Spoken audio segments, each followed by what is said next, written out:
karena pembagi salira alayan ngahaturkeun semah pengebekti kau nyupan jenengan kakang bos ujas tuti sampean dak terima dening tangan loro kiwa lan tengen disimpen di pulung ati pun dehing mastaka Ki Adi hatur nuhun kakang bos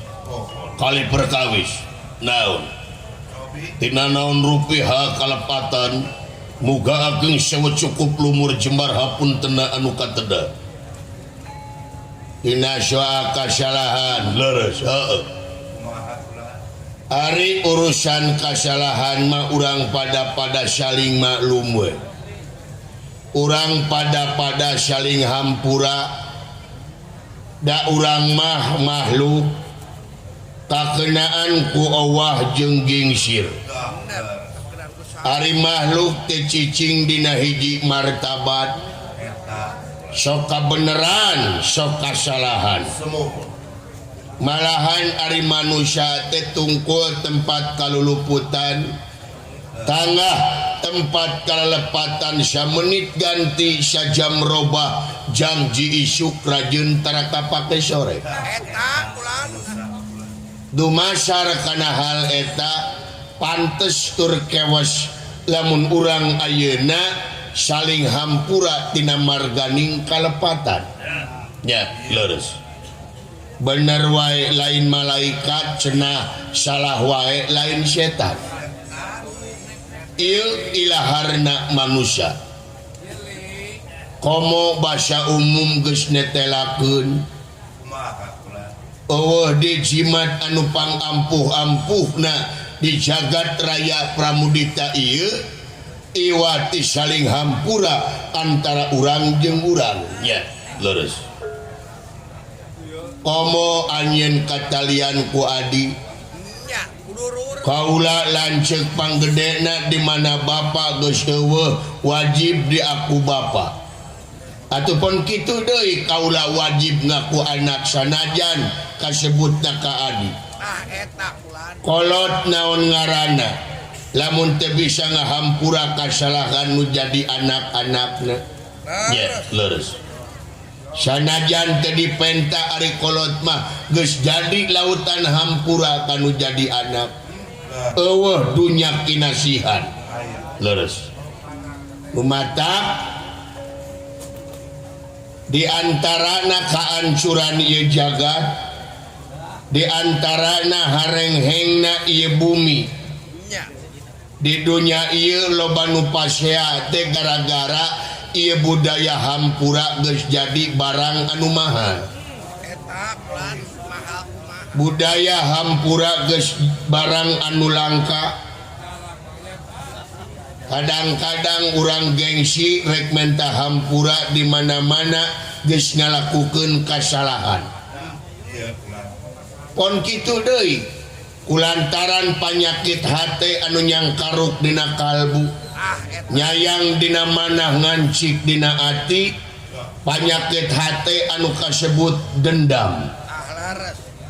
kadang-kadang lamun batur menta hampura teh kulantaran kabelenggu ieu hate ku panyakitna kadang-kadang cadu mungkuk haram dempak nepi kalagrag ucap rup ku padung rap ku lemah katuruban taneuh beureum aing moal ka hampura ka eta jelema nepi ka nyangira hulu ngaler moal ngahampura ta ieu lolobana pacogregan teh kulantaran panyakit hate anu nyangkaruk dina kalbu dendam teh padahal lamun turut mana katerangan cek katerangan hade jelema nu menta ngahampura benar leuwih hade jelema nu ngahampura ya leres leuwih hade jelema nu ngahampura keur di mana reka mana keur kumaha di mana-mana ngabogaan hate ieu leah laras jiwa hampuraan kabatur dijamin kaselamatan anak kunumur bengalam nya leres dumatak ieu urang tingkatkeun deui ieu budaya hampura ulah usuman hampuraan teh tempo usumna lebaran Idul Fitri kakaraji ganu heueuh saling gabruk dina poenan Idul Fitri mau hujan cimata Joh cimata nu boga dulur komo nungga bapak jeung indung tapi ka diaya-ayakeun dina poelan lebaran mah ngadak-ngadak saromeah jeung tatangga oge teu boga indung jeung bapak init ka makam ka kuburan sarua ngagukuk di kuburan ngan ieu teh lolobana dipake seremonial wungkul dipake kebiasaan wungkul tahun kali padahal eta kejadian teh kuduna unggal poe malahan unga jam lamun ngalakukan kesalahan buru-buru pentah hampura kanu jadi kolot ulah nungwanang led leres da buktina bagedingan poe lebaran mah saling hampura 3 poe we tidinya pabaeud-baeud deui teh bener komo minantu kami toha mah mitoha kami nantu pon kitu deui komo minantu napi ka sebeleun pagadagan minantu ngan ngadepo ieu ngapoe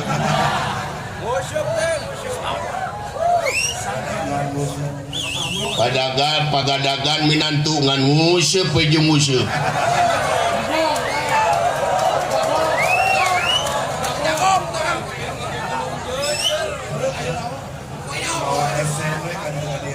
lain teh menang nguseup mah ngan ulah ngahanakeun unggul ulah kaleuweuhi da pangeran mah teu resepkeun ka jelema anu kaleuweuhi teu nyaho waktu teu nyaho naon melaan huhujanan da kadang-kadang tukang nguseup mah leuwih ti nu gelo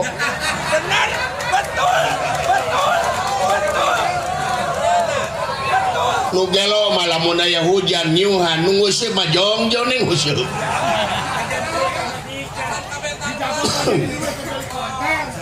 ku gelap ge teh sieun ku nu nguseup mah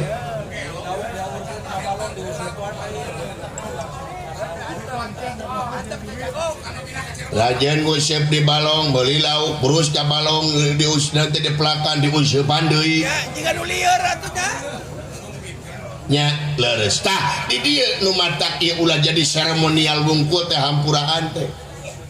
ulangan saukur tradisi wungkul tahun kali ya, tapi hakikatna tidinya aplikasina tina lebaran teh unggal poe urang kudu saling hampura teh bener nya ikhlas di mana-mana geus islah papada manusia ikhlaskeun ridokeun sabab naon lamun hanjeun hayang dihampura ku batur hampuraan heula ka batur Pangeran Ghafurur Rahim Maha Hampura nya leres tempo Idul Adha jiga nu saling hampura ke salat Id mah abulurah ge jiga nu nya we nincak teh ka sore beres ngabagikeun daging kurban saling omongkeun teh bener ukul lutus nah cenah kabagian teh ngan tulangna wungkul kabagian teh uratna wungkul nah kabagian teh cenangan kulitna wungkul panitia we gedena bener eta teh kuluna ku panitia kulitna ku panitia atina ku panitia suudonna dina hatena goreng saka eta teh rasa bersyukur dina hatena lamun bersyukur mah sok turut kena ajaran pangeran di mana-mana anjeun nyukurkeun nikmati kami pasti eta nikmat bakal tambah deui ceuk pangeran lamun nuturkeun ka dinya bakal meunang kanikmatan anu leuwih sabab naon sanajan menang tulang disyukurkeun mah bakal karasa nikmatna sabab dina tulang aya sumsum anu eueuh dina daging sanajan menang daging saeutik disyukurkeun di dahar bakal jadi sumsum jadi balung jadi baga pangawasa keur urang mau jadi matak dijamin sanajan boga darah tinggi oge lamun disyukurkeun ka numur bengalan sabab naon ciri jalma nu syukur teh apik bener apik dina daharna teu mak jelema nu bersyukur mah ta eta rupi panyakiteun ngan saukur ngasaan wungkul tenepi ka kamerkaan malahan makolot sepuh baheula maneunden bahasa nepi ka ngeunah ulah dahar lamun keur lapar ulah sare lamun keur tunu ieu teh ulah dahar lamun keur lapar bener ye bukaeun ye atuh kumaha panginten apa dahar teh lapar heeh ngan ieu basa teh istilahna basa panyungkun ulah dahar lamun keur lapar tingali jelema nu lapar mak nu hiji nyekelan kue leungeun nu hiji daging nepi ka poho kuku mah teu apik waduh bener eta ulah sare lamun keur tunuh aya jelema nu tunuh teh dugna di mana wae teu amit heula sarena teh kolot baheula mah ye samemeh sare teh kolot baheula mah geus nyabejaan aya jangjawokan baheula mah nu ngabogaan keyakinan Islam aya jajampeanana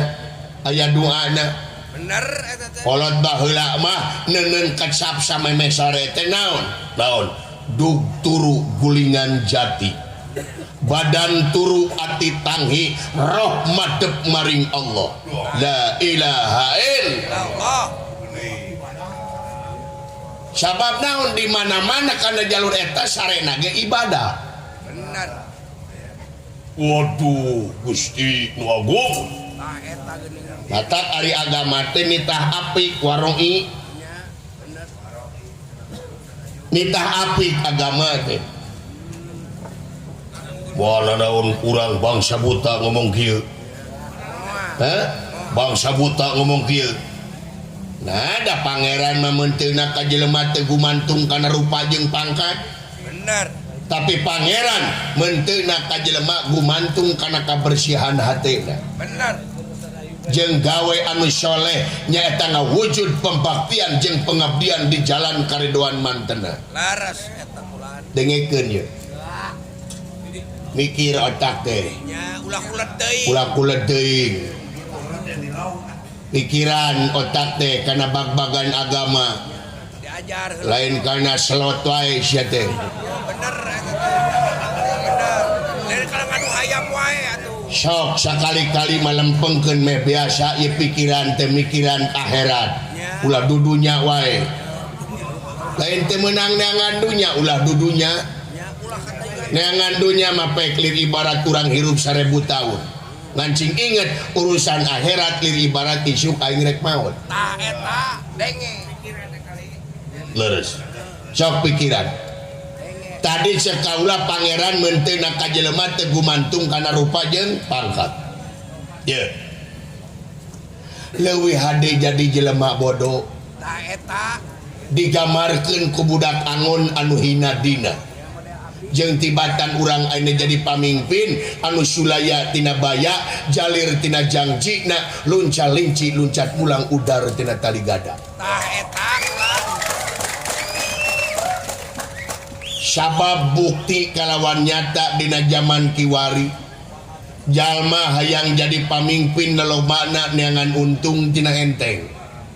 neangan kesempatan tina kasempitan mukmak pribadina tanpa malire karena amanat penderitaan rakyat eta pembalu lumayanan ya leres nu matak da aing ayeuna di negara Astina ngawon ngabdi ka Prabu Duryudana teh naon aing teh saolah-olah hiji studi perbandingan tah eta bener batur mah studi perbandingan teh mayar aing mah dibayar tah eta batur mah hayang eta teh kudu dibayar hese dengan kesempatan jika orang dipercaya ku Prabu Duryodana aing teh naon hayang ngabogaan nagara barijeng diajar kumaha carana jadi raja teh geuningan ilmu loba pisan sanajan loba pisan anu patukang tongong kaula jeung Prabu Duryodana ngeunaan kapamarentahan di negara Astina leres patoja iya tapi dalah di kumaha da aing geus janji rek ngabdi ka negara Astina bakti ka negara Astina sanajan hati leutik mah aing teh kadang-kadang patoja iya naon cita-cita kaharepna aing hayang ngabogaan negara kukumpul aing teh bawa nu alusna picin nu gorengna jadi enteng nu gorengna lain teh perlu nu goreng teh perlu pikeun enteng nya leres coba tingali di negara Astina lolobana kulantaran di negara Astina mati mimiti raja nepi ka menteri-menterina kabeh dulurna wungkul rayana wungkul atuh kolusi nepotisme jeung sajabana teh kental di negara Astinapura nya leres tah contoh ku urang ke kahareup nyaah ka rakyat teh ulah pupulasan nyaah ka rakyat teh ulah akon-akon sabab naon jadina pamimpin pikeun ngemban amanat penderitaan rakyat lain membikin rakyat derita ya deket ka rakyat teh ulah dumeh keur butuh tempo usum kampanye ka karadae kulin ka kampung-kampung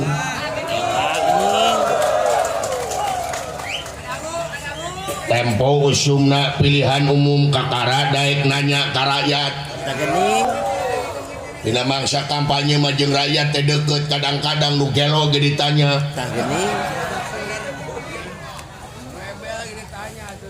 janji ge murulu ka rakyat teh dapon janji ka rakyat teh kade ulah diturutan ieu Prabu Duryodana lolobana janji ka masyarakatna barijeng lolobana mah eueuh nu lolobana mah teu ditepati ceuk kacamata agama hiji janji teu ditepati 40 poe salatna moal ditarima ku pangeran kaasup jelema munafik deui nu jalir janji teh nya leres kade ditempo tina kacamata agama jalir janji teh dosa doraka leres kari mikire urang ayeuna nah tega rakyat dipimpin ku jelema doraka gara-gara janji na teu bararugi eta beres waduh Gusti Agung hartos juga namanya ya leres nu mata kade jadi pamimpin teh lain gawe enteng-enteng aing teh studi perbandingan itu bener jangan ilmu tanggung jawab na dunia akhirat sedangkan cekaterangan doa nu bakal diijabah ku pangeran diantarana doa na para pamimpin pamimpin anu kumaha pamimpin anu iman tur takwa ka pangeran bener eta ya lamun ceuk bahasa urang mah pamimpin naon cing naon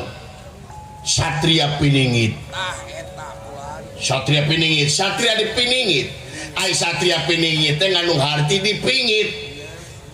lahirna batina digemleng digodog supaya naon supaya keluar jiwa satriana bener leres ya leres tanu mata engke maka hareup urang jadi pamimpin kade lamun kaperengkeun urang boga negara boga rakyat hiji pamimpin kudu ngabogaan pamadegan yen pamimpin ulah hayang diistimewakeun ku rakyat tapi kumaha pamimpin ngaistimewakeun rakyat mah kuduna memilih pamimpin tinu bararegang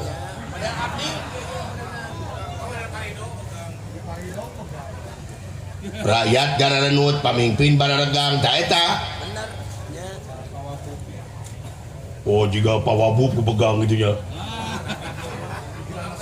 kade aing begang aing lain urusan fisik tapi begang aing mah ciri pamimpin anu begang teh kudu cileuh kentel peujit hartina pamimpin anu daek tirakat pamimpin anu bener-benernya ka rakyat miheulakeun kepentingan rakyat jeung tibatan kepentingan dirina sanajan ini tina golongan A sanajan ini tina parahu A parahu B beureum koneng jeung sajabana tapi geus jedog jadi pamimpin coplokeun baju partai mah nya ta eta pake baju masyarakat sabab naon kaula rek nanyakeun ari wakil jeung anu ngawakilkeun darajatna luhur mana? Luhur anu ngawakilkeun. Luhur anu ngawakilkeun leres. Wakil gubernur jeung gubernur luhur mana? Gubernur. Wakil bupati jeung bupati luhur bupati. Ayeuna wakil rakyat jeung rakyat luhur mana? Rakyat. Mata kulah gede babatok jadi wakil rakyat teh.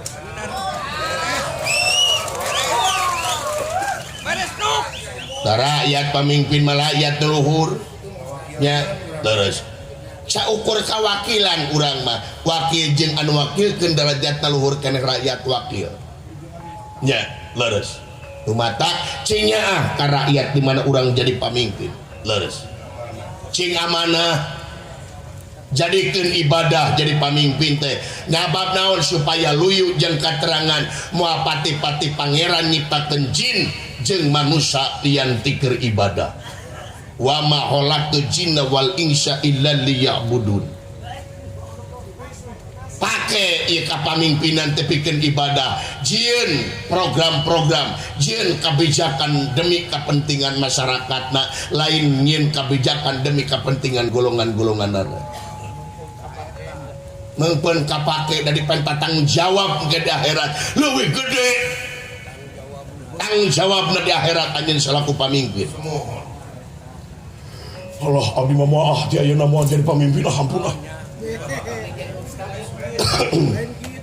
Lain nganung harti kudu kitu ulah gumeok memedi pacuk miyuni hayam kabiri ulah mah FSMR ulah FSMR lamun dibere kasempatan mah ti pangeran pake nya ari bisa mah jadi ganjaran jadi ibadah kaituna leuwih gede ibadahna betul diangkat jadi kasih gini nya leres kitu tah jadi leres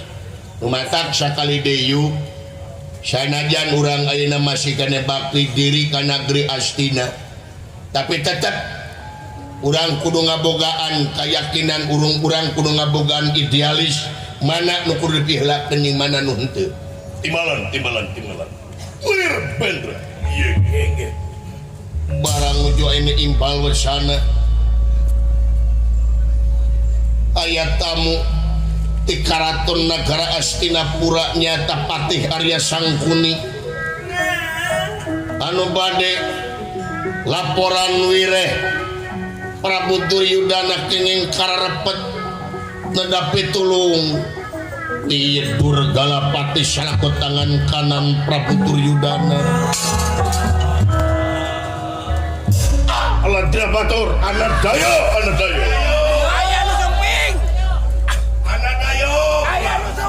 aya naon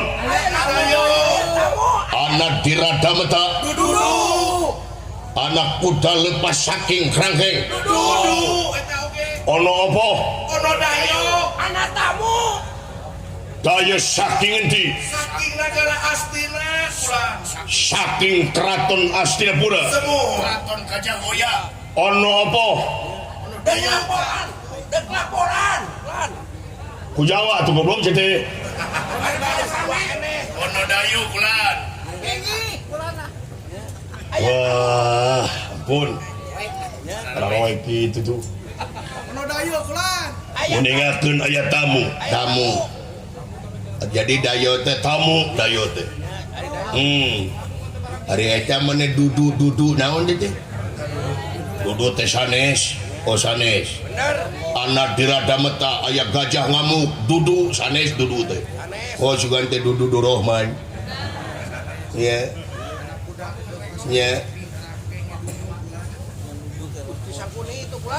nguningakeun Patih Arya Sangkuni Patih negara Astina rawuh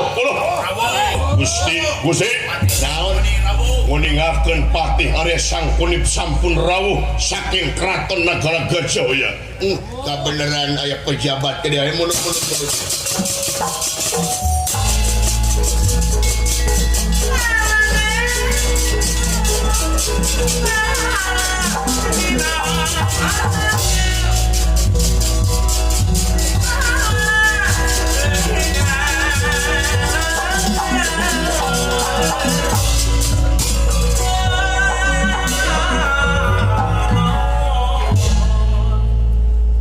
Patih Arya Sangkuni iwari pada laporan wireh Prabu Duryudana kenging karapat anu luar biasa di Karaton Gajahoya. Ulah kaget hai Durgalapati Durgalanta ya kaulah saja laporan tadi.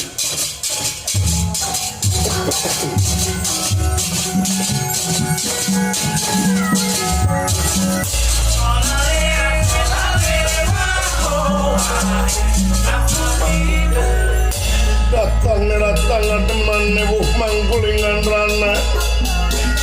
ewuh mangkulingan rana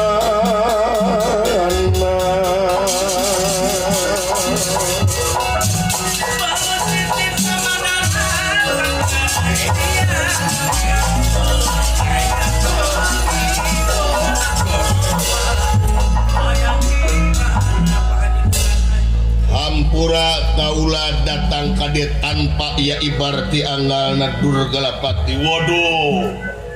sama kapi hatur kaunya panjenengan Mahapati negara Astina ditampi nuhun